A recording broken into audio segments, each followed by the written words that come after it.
Now to the ongoing gas leak in Porter Ranch. Dangerous levels of methane coming from a failed wellhead that's well over 60 years old.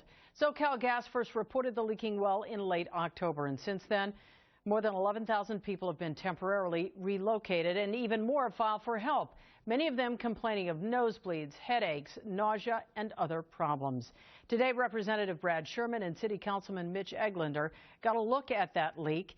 NBC4's John Keddy's Klimek has been on the story all day. He's live right now for us at Porter Ranch with the very latest. John? The congressman says what he saw up here is proof that the gas company, not just the gas company, but state regulators too, have failed the residents of this area. He says when he first went up there, his first time visiting the site here, he could hear the gas escaping into the air. It sounds like a hell of a lot of gas escaping from a large pipe.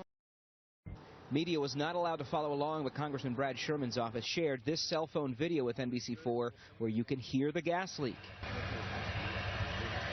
And this is about a half-mile away. This is beyond a nuisance and an inconvenience. This is an environmental and a community and economic disaster.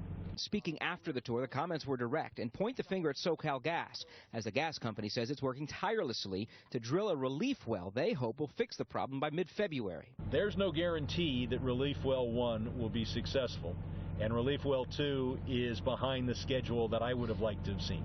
By the end of February, or maybe even sooner, we'll be able to stop the leak. SoCal Gas is more optimistic. Providing this illustration, they say they've reached the 8,000-foot mark, but the next 500 feet will be the hardest. Will be the phase where we intercept, with the relief well, we'll intercept the leaking well, and we'll be able to pump the fluids and the muds and the cement that'll stop the leak. And we're worried about our family's health. It's been awful. Residents remain cautious about the timeline. We'll leave it at that, because until it happens, I'm not gonna believe it.